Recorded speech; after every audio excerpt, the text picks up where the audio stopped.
You're watching the sermon, Unto the Lord. Refocus our hearts towards God. Originally taught on Sunday, September 3rd, 2023, by lead pastor Dan Kraus from Berean Baptist Church.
Good morning, everyone.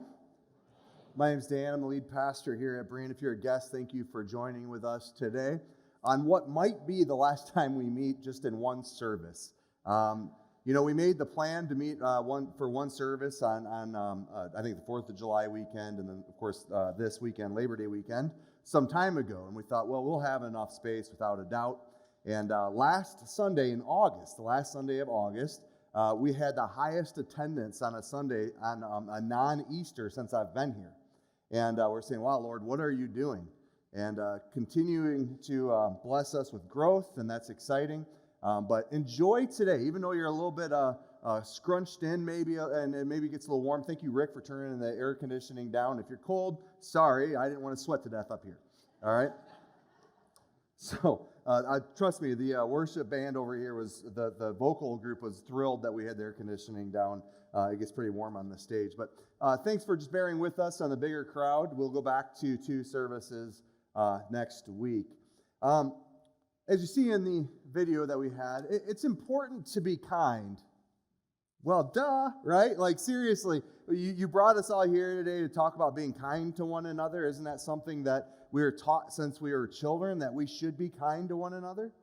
Has there anybody here that's a novel idea? Right? Of course, it's one of the first lessons we learn in life is that we should be kind to one another. We should show kindness to each other. Anybody here have multiple children? How many times have you had to have this conversation? And it's so easy for us to look at our kids and be like, kids, just be nice to each other. But sometimes we need to stop and look in the mirror and realize we're not always kind either, right? You know, we moved here 3.5 years ago from Alaska, and the Lord has blessed us with the presence of our adult kids and grandkids. They've all moved to the Mansfield area, and it's so awesome. And our kids, both the adults and down to teenage kids, they all get along really well. And I understand that that's a huge blessing. And it's not always, by the way, particularly the boys. Sometimes they just like to beat each other up, right? But generally speaking, we have a close-knit family, and that's a huge blessing. But sometimes my teenage boys like to really try to get under my grandkids' skin. Right, Mom and Dad, to the grandchildren? The other day, Riley and Layla were at our house, and I think Riker too, but Elijah, my 18-year-old, who's downstairs working with your children, so this will tell you, you might get up soon to go get them. So Riley is 6, and Elijah just decides to start messing with her a little bit, and it was in good fun. But at some point, Riley had had enough, and she says, "Can I just get a little kindness today?" Don't we all want that? Don't we all just want a little kindness today? Isn't it amazing how far that will go? Have you ever had a terrible day and somebody just kind of goes out of their way a little bit to show you kindness? And you're like, wow. It makes a big impression, doesn't it? You know, I've seen situations where people are just moved to tears over just a simple act of kindness. We all want to receive kindness. But do we always display it? Do we always give it? Are we good about being kind to one another? Church, of all people, we should be kind to one another. If we know our own lives and what's in us and where we've come from, and if we're honest, the depravity that we once lived in and the sin that once so consumed us, and the incredible kindness God showed us in His mercy and in His grace to send His Son to die on our behalf that we might have a relationship with Him. What if that was in the front of our mind as we went through every one of our days? Better yet, what if we just walked through this life with Jesus physically being by our side? How would that alter the way we interact? How would it change the way we talk to each other? How would it change how we talk to the world that hasn't received Christ yet and is facing hell and damnation? How would it change the way we interacted with them? How would it change our work life if Jesus was on our work site, wherever it may be? Maybe it's in your office, maybe it's on the road, maybe it's wherever. Would that affect our work ethic if Jesus was there while we were working? I believe that it would. Today we're going to be talking about a principle, as unto the Lord principle. Do it as unto the Lord. That is going to be the principle that we're going to be talking about today. What does it look like if unto the Lord shaped the entirety of our lives? What changes in our life? And before I get into that too much, I want to talk to you about your position in Christ. Because as we're talking about living our lives for Him, it can maybe feel like a heavy load. But I want you to hear this today. That's something that we can all get a lot better at, right? We can all improve in this way. But here's what I want you to understand. Follower of Jesus Christ, you're not really getting graded on how you do here. You don't really lose position with Him. Friends, we are bought and paid for, and that doesn't change. So while we may fail sometimes we're not as kind to others as we should be, and they look at us and say, I just want a little kindness today. That doesn't alter our position in Christ.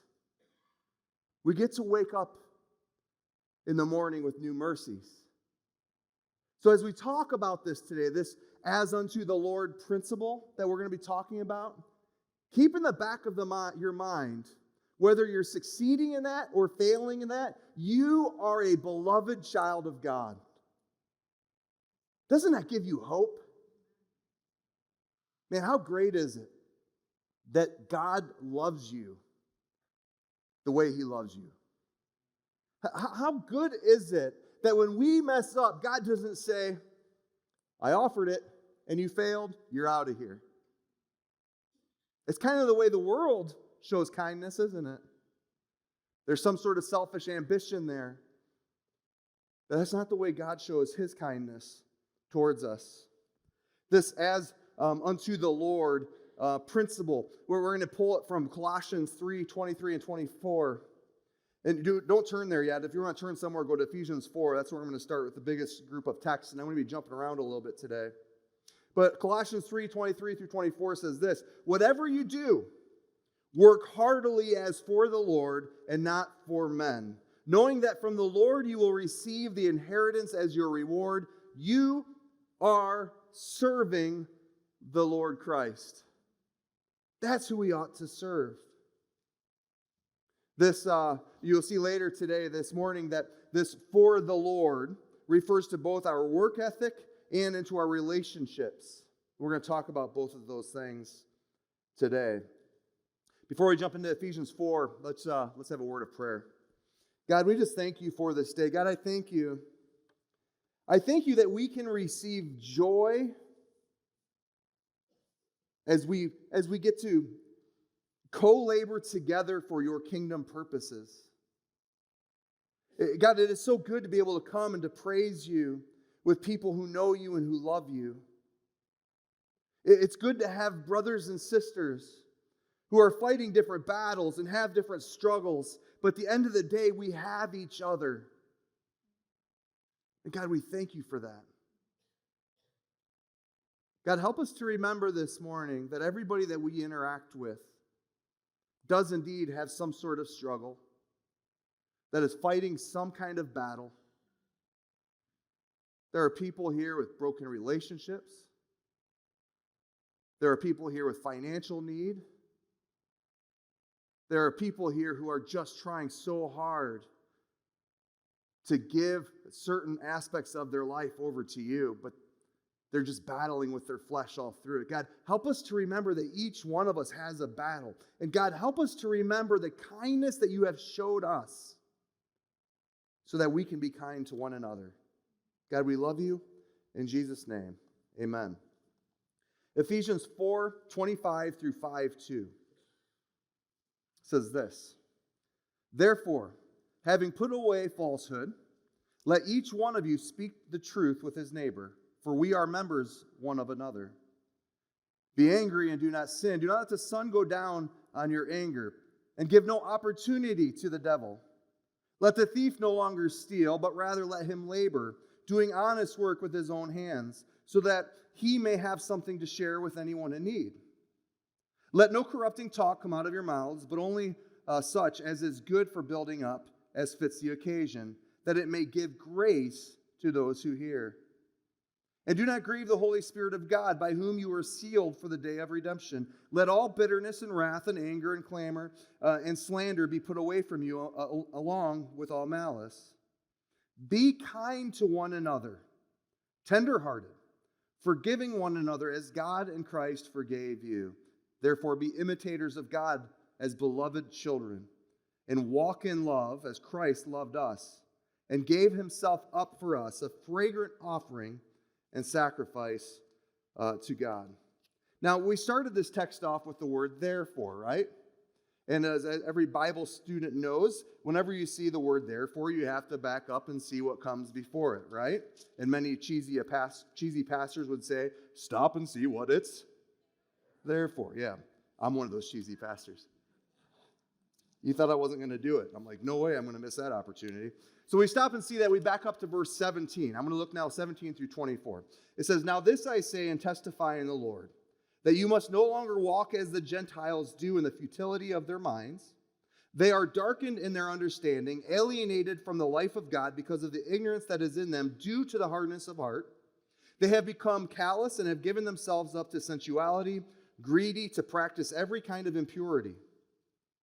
But that is not the way you learned Christ, assuming that you have heard about him and were taught in him, as the truth is in Jesus, to put off your old self, which belongs to your former manner of life and is corrupt through deceitful desires, and to be renewed in the spirit of your minds, and to put on the new self, created after the likeness of God in true righteousness and holiness. What is Paul talking about here?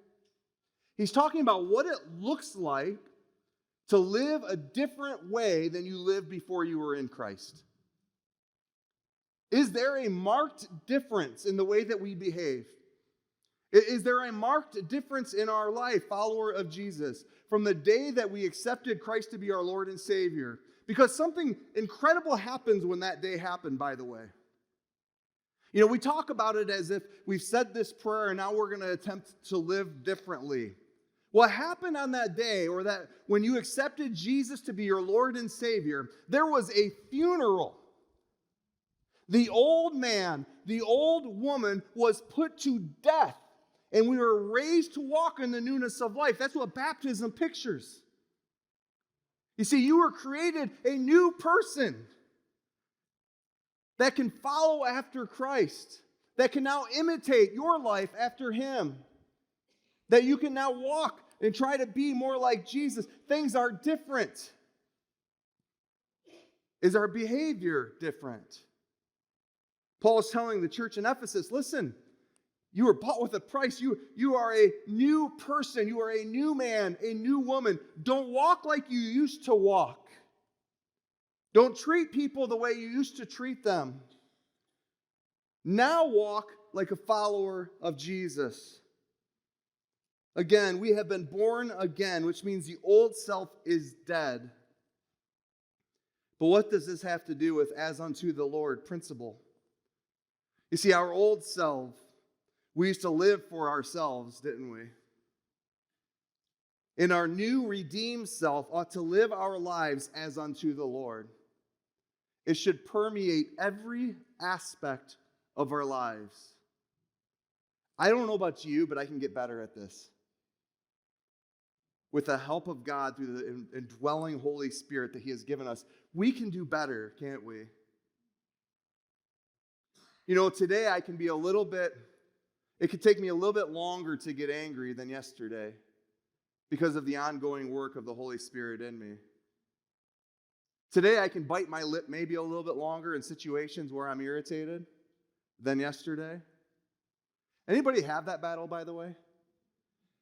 Somebody does something or says something to you that sets you off, and you're in your head, you have that internal, shut up, Dan, shut up, Dan. I mean, they probably don't say Dan in your head. If it does, then maybe right now you're saying, shut up, Dan. My spouse is listening to you. I'm going to hear about this afternoon, Pastor, so thank you. Here's the thing. We can get better at this. We should be getting better at this. You know, the more of our lives we just give over to Christ, the more of those situations that are hard for us that we just say, you know what, I'm giving this to the Lord, the better we get at it. It's not just this discipline where you're just going to go, I'm not going to do it today. That can be helpful for periods of time. But when we say, God, I'm going to give this offense to you and let you deal with it, and I'm going to be kind as if I'm talking to you, Lord.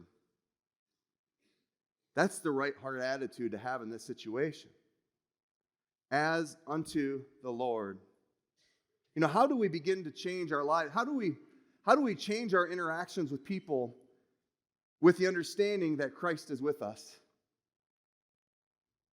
You see, when we understand that Christ is with us, we begin to act differently. So there's two ways today that I better get into this here. There are two ways that this principle can be lived out, and we're going to discuss today. Our interpersonal relationships and our work ethic. I want to talk about both of those things. And to do so, I want to ask ourselves three questions today as we explore this principle of as unto the Lord. The first one, I want to ask this question: do we treat others the way we want to be treated? Anybody ever hear that before? What do they call that? The golden rule. The golden rule. Are we treating other people the way we want to be treated? You notice how it doesn't say, do we treat people the way they deserve to be treated? We don't always deserve to be treated very well, do we? Do we treat people the way we would want to be treated? Matthew 7:12 says, so whatever you wish that others would do to you, do also to them, for this is the law and the prophets. It's a big statement that this is the law and the prophets. Treat others the way you want to be treated. If we treat people as unto the Lord, the answer is going to be yes to this question. Do we treat others the way we want to be treated? I had a handwritten note there, and by the way, I can't read my own writing. If you were wondering where I was stumbling there, I'm just going to be honest with you. I write like a two-year-old. So if you get my notes, you'll say, what on earth does this say? If Jesus, this is another way I want to say this. If Jesus was hanging out with you and your friends, do you pass the red face test? Do you guys know what the red face test is? Okay, can you have an honest conversation? And you ever been caught doing something you shouldn't do?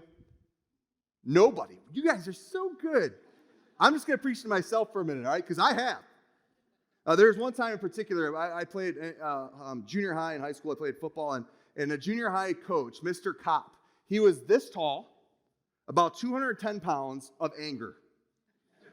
Just anger. It didn't matter, seriously. You didn't have to do anything wrong. He's just angry all the time, right? He's kind of an intimidating guy when you're in 7th grade. Well, when I was a child, how do I say this politely? I was an idiot, all right?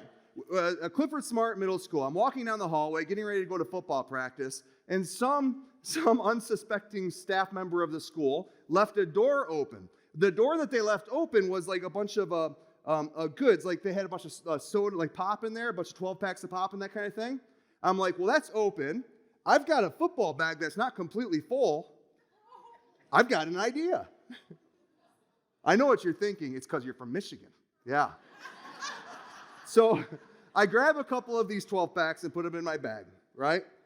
I continue on to practice thinking that I had gotten away with it. And the coach calls a meeting. I mean, this all happens, I think, within like 20 minutes. The coach calls a meeting in the gym. So we go up and we're sitting in the bleachers, and there's a chalkboard out there, and there's a chair that must have been there from previously from something else that was going on. And the coach just starts walking up and down the stage. And you can see him, he's talking to himself, and he's getting more and more worked up and angry. And as this is happening, I'm kind of looking over to my bag going, I wonder if he knows. I wonder if he knows. Finally, he stops walking and locks eyes with me. I'm like, he knows. This guy seriously picks up the chair, throws it against the chalkboard. Both of them go falling down and starts walking toward me. I'm like, I probably should return to the Lord right now because I'm about to see him, right? I think I'm about to die. Calls me into an office, just him and I. And I'm seriously looking around being like, I hope there's no witnesses in his office. I don't know what's going to happen. He looks at me, did you steal 12 packs of soda? I didn't pass the red face test. There was no out, right? Like my face was bright red. I had been caught red-handed. I couldn't pass the red face test. He didn't kill me, by the way. I for real thought he would, but he didn't kill me. I did get in big trouble, especially when I had to go tell my dad what happened. That was even worse. Would you pass the red face test if Jesus was physically with you as you interacted with other people? You know, the truth of the matter is there are times where none of us would, right? There are times where we would be just like, oh my goodness, I can't believe I just reacted that way in front of the one who died for me. Can I remind you, follower of Jesus Christ, he is there with you. His Spirit indwells you. And every time you treat somebody poorly, you are doing it in front of an audience of one. Every time we talk harshly to somebody, we do it in front of the person who died for them. Man, what if we reprogrammed ourselves to remember that in every one of our interactions? Can I tell you something, by the way? Just practically speaking, our lives would be a lot better. We'd have a lot less apologies to say. We'd have stronger relationships. People would trust us more. Everything about treating people kindly is good for us. Isn't it neat that by just doing what the Lord's asking us to do, we can receive joy? We can have less conflict in our lives. We can live more at peace. Treat people as unto the Lord. Romans 12, 9 through 13 says this, let love be genuine, abhor what is evil. Hold fast to what is good. Love one another with brotherly affection. Now, I love this. It says, outdo one another in showing honor.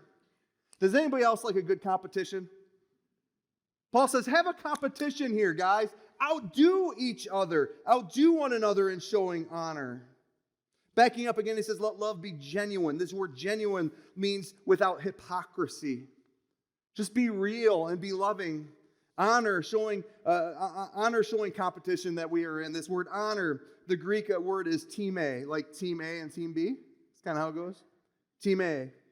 It means a price or value. In other words, Paul is saying here that we should compete in the way that we show each other how valuable we are to God. How neat is that? Who wants to be in relationships where you and the other person in your relationship are having a competition, a genuine, without hypocrisy, a genuine competition, just showing each other how much you matter to God, just how valuable you are? Can I hit pause for this just for a moment? You can say, no, I'm not going to. Tech guy can say no and turn me off, but you guys have to listen. You are valuable. There is so much value in you. Listen, I know you're not perfect. I'm not perfect either.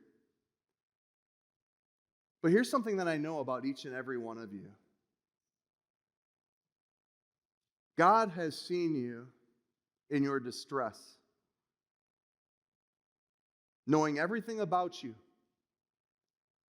He values you to the point where he'd be willing to send his son to die on your behalf. I don't know what's going on in your life. I don't know if you're in one of those places where everything's good or if you're just struggling. Would you hear me this morning? You matter. You matter. You are of great value. You are of great value. Let's show each other in our relationships how one another is so valuable. Because when we treat people as unto the Lord, that's what we do. We recognize that each one of us in this room or watching online, is a person of great significance and value. Because the King of this world, the King of Kings and the Lord of Lords, saw fit to come and to rescue you and to redeem you and to take away that which is old and give you the newness of life, and go even a step further and say, I'm going to be with you throughout your life. And then go even a step further and say, you know what, I'm going to go and prepare a place for you where you will spend eternity in heaven, not because of anything that you have done, but because what he has done on your behalf. You, my friend, are of great value. I know that in a group of this size, some of you are struggling with depression and anxiety and things. Take a deep breath and recognize that you are a beloved child of God, bought with a great and precious price, and you are loved and you are valued. Did you see in this text or in these different texts how Paul encourages us to constantly be thinking of other people? Sometimes we just got to get out of our own heads and think of others. My next question is this. And by the way, the next two questions are shorter than the first, so you guys are good. All right. Does our work ethic glorify God? Does our work ethic glorify God? Colossians 3:23 and 24 again says this: whatever you do, work heartily as for the Lord and not for men, knowing that from the Lord you will receive the inheritance as your reward. You are serving the Lord Christ. Now, this context applies both to relationships, what we were talking about before, and to our work ethic. We see that, again, if we kind of go to the verses that come before it, verses 18 through 22, says this: wives, submit to your husbands as is fitting to the Lord. Husbands, love your wives, and do not be harsh with them. Children, obey your parents in everything, for this pleases the Lord. Fathers, do not provoke your children, lest they become discouraged. Bondservants, obey in everything those who are your earthly masters, not by way of eye service as people pleasers, but with sincerity of heart, fearing the Lord. And then it continues, whatever you do, work heartily as for the Lord and not for men.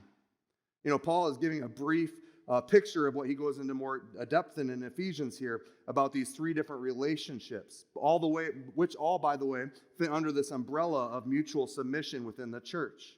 This is the way these relationships, mutual submissions played out in these relationships. But again, notice he says, whatever you do, work heartily as for the Lord and not for men, both in relationships and as bondservants, in our work ethic.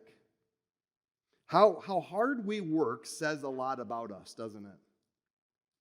Friends, if you are an employee, one of the ways you can represent Christ is the way you work. Your work ethic matters. Your work ethic matters. You know, every one of you has worked with people who create more problems than they solve. You've worked with people who are hard to be around. You've worked with people who are lazy, and that makes you have to work more. Those kind of people, do you want to know much about the principles that govern their lives? No, you don't.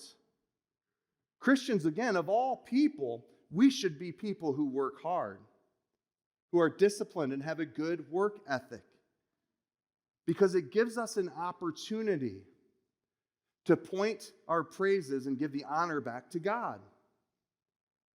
We ought to have good and strong work ethics as followers of Christ. How hard we work says a lot about us and the guiding principles in our lives, doesn't it? I'm spending some time coaching as an assistant coach of a football team. And it's one of the things I do like about football. I'm not going to go off on this for very long. And I think I shared it with a couple of you. It's from whistle to whistle, everybody on the field has to give everything that they have. And because of that, you're always kind of on your physical and mental edge, which presents itself with opportunity after opportunity after opportunity for life lessons.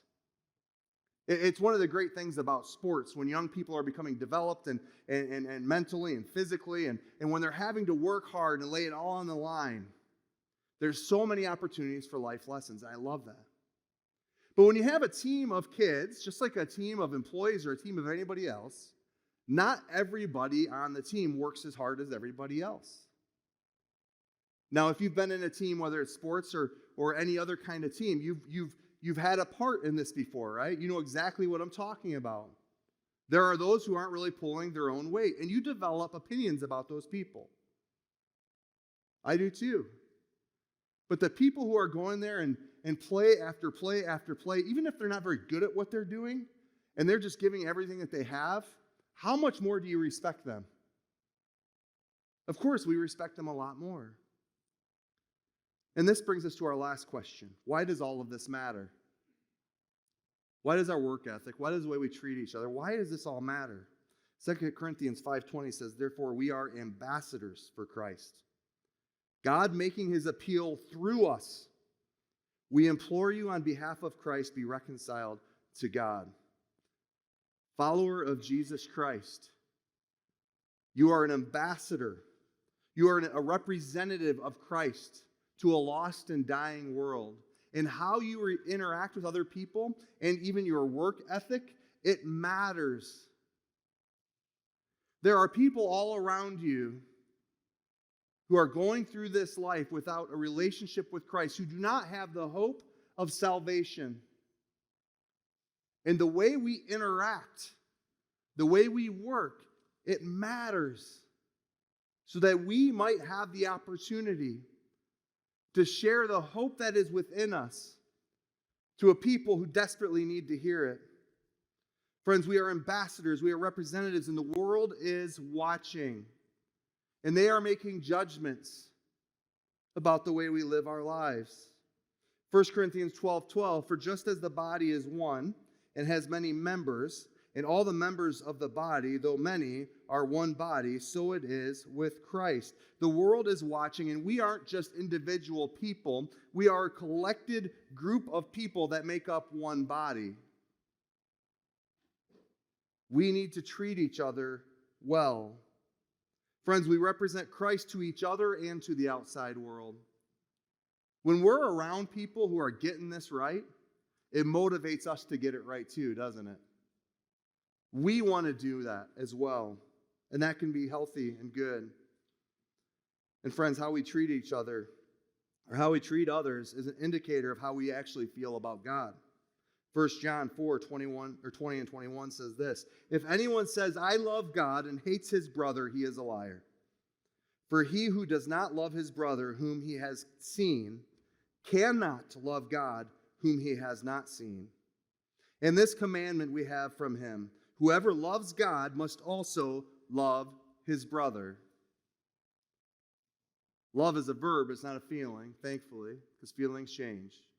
But love in this is an action. It means that we need to be looking out for others' interests, wanting the best for them. In 1 John here in this letter, it says, if we say we love God and hates our brother, we are liars. Loving one another, having a strong work ethic while the world is watching is our response to how we have been loved and sacrificed for. I'm going to ask at this point the band to go ahead and come up on the stage, and we get to have the opportunity to serve communion as well as a body with everybody at one service. I wanted to make sure that we had communion today when everybody was together. As they come up, I just want to double down on this. We work hard because the world is watching. We love because we were first loved, even when we were unlovable. Friends, once a month here at Brand, the deacons go ahead and come on up forward. Get ready to pass out the elements here for communion. Once a month, we come together and we serve the Lord's Supper or communion. We do this to remember what God has done on our behalf, that He died, that He bled for us, that His body was beaten on our behalf. We also do it to remember that He is returning, that we do this act together as a body, looking forward to that time where we do it in person with Jesus. Since the beginning of the church, we have not always treated one another in God-honoring ways. In fact, Paul admonishes the church in Corinth for treating one another poorly, even during communion. Listen to 1 Corinthians 11:17 through 22. But in the following instructions I do not commend you, because when you come together, it is not for the better, but for the worse. For in the first place, when you come together as a church, I hear that there are divisions among you. And I believe it in part, for there must be factions among you in order that those who are genuine among you may be recognized. When you come together, it is not the Lord's Supper that you eat. For in eating, each one goes ahead with his own meal. One goes hungry, another gets drunk. What? Do you not have houses to eat and to drink in? Or do you despise the church of God and humiliate those who have nothing? What shall I say to you? Shall I commend you in this? No, I will not. Another thing that we proclaim when we come together and receive the Lord's Supper is that we are here as a body, as part of the body, all equal in Christ Jesus. There's nobody here that has some sort of position that makes them more important than somebody else. We are all one body. We must remember that and treat each other as we would want to be treated ourselves. He continues, and we're not going to take quite yet, so just listen to the words. He continues, "For I received from the Lord what I also delivered to you, that the Lord Jesus on the night when He was betrayed took bread, and when He had given thanks, He broke it and said, 'This is my body, which is for you. Do this in remembrance of me.' In the same way also He took the cup after supper, saying, 'This cup is the new covenant in my blood. Do this as often as you drink it in remembrance of me. For as often as you eat this bread and drink the cup, you proclaim the Lord's death until He comes. Whoever therefore eats the bread or drinks the cup of the Lord in an unworthy manner will be guilty concerning the body and blood of the Lord. Let a person examine himself then. And so eat of the bread and drink of the cup. For anyone who eats and drinks without discerning the body eats and drinks judgment on himself." I want to take us for a moment, and I want us to do just that, to examine ourselves. How are we doing as ambassadors of Christ? Are we treating one another the way we ought to? Are we competing with how much we honor one another? Does our work ethic glorify God? For just a moment, as the guys finish passing up the elements here, let's just have a moment of prayer and then a moment of quiet reflection. God, we just thank You for Your word. We thank You for Your example. God, we thank You for our position in You being secure and held by Your hand. That even when we don't get this stuff right, even when we mess up, even when we fail to bring You glory and honor, when we have those opportunities to do so, You love us. Over the next couple of moments, just examine yourself and see, is there somebody that you need to apologize to? Is there somebody you need to show more kindness to? Are you being a good ambassador for Christ in your workplace, in your home, and in your neighborhood.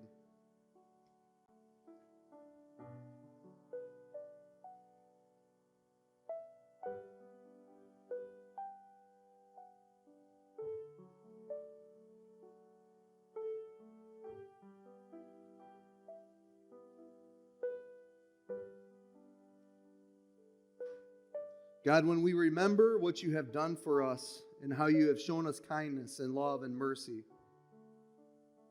it's easy for us to show other people's kindness and grace and mercy. God, help us to remember that. Help that to be in the front of our mind every morning when we wake up. That we would remember what you have done on our behalf and would reflect that kind of love towards others. Back to the text here as we go to take the elements together. So this is my body, which is for you. Do this in remembrance of me.